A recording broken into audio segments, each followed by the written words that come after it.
Masa bersiap, ia adalah masa yang begitu mencekam bagi orang-orang Belanda, Indo-Belanda, juga orang Indonesia yang dianggap pro-Belanda. Nyawa mereka terancam oleh serangan membabi buta dari pengacau-pengacau yang mengaku diri pro-republik. Orang-orang ini adalah orang-orang yang begitu benci pada apapun yang berbau Belanda. Orang-orang yang terkait dengan Belanda pun dicap sebagai anjing nica. Pengacau-pengacau revolusi Indonesia itu belum apa-apa sudah sukses menakuti orang-orang Belanda yang baru bebas dari kem tawanan Jepang. Baru saja keluar kandang buaya, mereka terancam diterkam harimau. Cap anjing nica tidak pandang bulu, cuma uji nasib. Malah orang-orang Indonesia asli tidak jarang yang dicap sebagai mata-mata Belanda, ditulis Kwi Tiam Ching di Indonesia Raya 15 hingga 17 Agustus 1972, seperti dimuat dalam buku Menjadi Camboek Berdoeri, Memoir Kwi Tiam Ching, 2010. Nica merupakan singkatan dari Nederlandse Indische Civil Administration, sebuah pemerintah sipil Hindia Belanda sementara yang dibentuk di Australia. Dalam pembacaan sejarah orang-orang Indonesia, Nica bisa berarti juga sebagai tentara Belanda. Segala hal berbau Belanda di mata orang-orang Indonesia tahun 1945 hingga 1949 layak disebut Nica. Dan, semua pendukungnya adalah anjing Nica. Nama anjing Nica itu pun disematkan pada unit militer bekas tawanan perang di Bandung.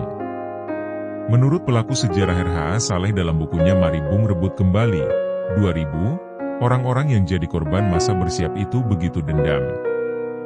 Mereka pun bertempur, membalas dengan bertindak beringas terhadap kombatan pejuang Indonesia. Mantan perwira Belanda yang jadi ajudan Jenderal Spoor, Rob Smulders, dalam En Stem uit Heiteveld, Herinneringen van de Ritmeester Ajudan van General S.H. Spoor, 1988, seperti dikutip Gert Ostistie dalam buku Serdadu Belanda di Indonesia, 2016, memuji batalion ini. Anjing Nica ini menempatkan dirinya melawan kelompok bersiap dan menyelamatkan, melindungi dan membebaskan para tawanan yang seringkali tak berdaya. Mungkin tidak ada kesatuan sebaik anjing Nica yang bisa memahami kebenaran luar biasa dan metode kejam dari para gerilyawan dan kemudian menemukan jawabannya dengan membentuk kontra-gerilya. Gert Ostistie dalam bukunya menyebut adanya pembantaian alias eksekusi tanpa pengadilan kepada 5 orang warga kampung Jawa Balapulang oleh pasukan anjing Nica dengan alasan kelima warga tersebut telah membantai 18 orang Indo dengan kejam pada 1946. Dalam buku HET Anjing Nica Bataljon, KNIL, in Nederlands Indie, 1988, yang ditulis Sjoerd Albert Lapre dan kawan-kawan, kisah pembantaian itu tak disebut. Lapre juga mantan perwira batalion tersebut di masa revolusi. Menurut catatan buku HET Anjing Nica Bataljon, KNIL, in Nederlands Indie, 1988, batalion ini terbentuk pada 2 Desember 1945. Semula, ia berbasis di Bandung di bawah komando Brigade W. Pendidikan dan Perekrutan batalion ini dipimpin oleh mantan Kapten KNIL J.C. Pasqua. Seperti personel awal anjing Nica, Pasqua juga bekas tawanan perang di masa pendudukan Jepang. Batalion ini dibentuk di gedung bekas Koninklijke Militaire Academie, KMA, Bandung. Sejak 23 Desember 1945 hingga 18 Januari 1946, kekuatannya terbangun di sekitar Bandung dan Cimahi. Hingga Juni 1946, batalion ini sudah punya kekuatan 4 kompi. Tiap kompi punya ciri masing-masing dan masih rasis. Kompi Eropa dengan dasi hijau, kompi Ambon dengan dasi merah, kompi Timor dengan warna hitam, dan kompi campuran dengan warna biru. Lambang batalion dirancang oleh E.C. Amade, dengan gambar anjing merah menyalak. Menurut R.H.A. Saleh, personelnya sering mencoreti seragam tempur mereka tulisan, Anjing Nica. Menurut catatan Lapre, komandan batalion adalah Letnan Kolonel Aldus Peter van Santen. Kompi keempat dipimpin Letnan Maximilian Nutter, kompi ketiga oleh Kapten Thijs Nanlohi, kompi kedua Letnan C. Trieling, dan kompi pertama oleh Lapre sendiri. Di masa revolusi, pasukan bernama Anjing Nica yang tercatat sebagai batalion infanteri VKNIL itu jadi andalan tentara Belanda. Batalion Anjing Nica tak kalah beringas dibanding Batalion KNIL di Jakarta yang bermarkas di bekas tangsi Batalion X. Setelah agresi militer Belanda pertama pada Juli 1947, pasukan ini berpindah-pindah posisi.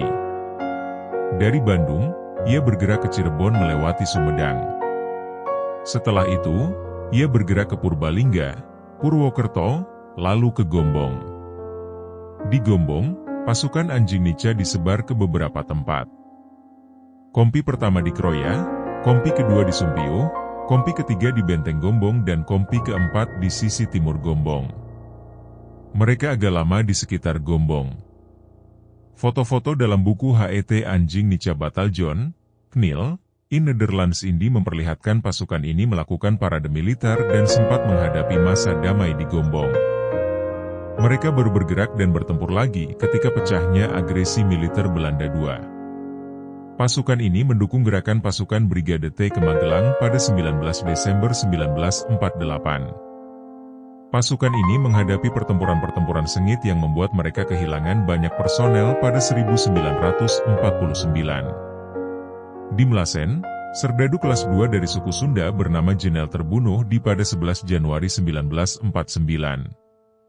6 hari kemudian, di Dawukan, Banyumas, menyusul Kopral Eropa bernama J. Brinkman juga terbunuh. Di Keranggan, Kopral Ambon A. Matitanatiwen juga tewas. Korban paling banyak di Purworejo. Pada 13 Maret 1949, mereka kehilangan serdadu-serdadunya, Ikim orang Sunda, Bintang orang Manado, Usmani asal Manado, A. Noya dari Ambon, Samat orang Jawa, Hiaryej asal Ambon, Kaawan asal Manado, Joseph bin Kembang orang Sunda, E. Seipati-Ratu asal Ambon, Hanewa Ema asal Timor, Ene orang Sunda, dan K. Moningka asal Manado. Pangkat semua serdadu-serdadu keturunan Indonesia itu adalah serdadu kelas 2. Tentu saja puluhan serdadu Anjing Nica banyak yang terluka di awal tahun 1949. Setelah agresi militer Belanda kedua, Batalion Anjing Nica bertahan di sekitar Magelang. Anggotanya disebar juga ke Muntilan, Salaman, Parakan, dan Temanggung. Bulan Desember 1949, mereka mendapat perintah baru agar pindah dari Magelang.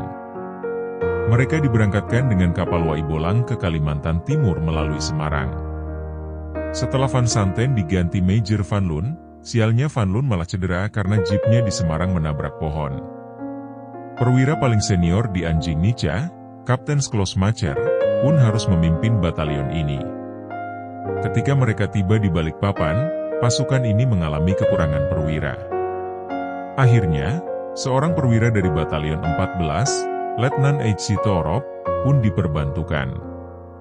Meski basisnya di Balikpapan, kompi-kompinya dikirim hingga jauh sekali keluar kota. Wilayah paling dekat adalah Sepinggan dan Samboja. Ada yang ditugaskan di Samarinda, sedangkan yang terjauh adalah Tarakan. Sesuai kesepakatan konferensi meja bundar di Belanda 1949, serdadu-serdadu dari Batalion Anjing Nica pun diberi pilihan untuk bergabung dengan ikut ke Belanda atau bergabung dengan Angkatan Perang Republik Indonesia Serikat, APRIS. Tak semua KNIL bisa menerima berganti tuan, dari Ratu Belanda ke pemerintah Republik yang sebelumnya jadi musuh mereka. Dari Batalion Anjing Nica sendiri, kemudian ada kelompok yang akhirnya bersedia masuk APRIS. Yang paling populer di antara mereka adalah bekas Kopral Smith, yang ketika masuk APRIS pangkatnya letnan. Setelah 26 Juli 1950, KNIL dinyatakan bubar, maka secara otomatis riwayat Anjing Nica pun berakhir.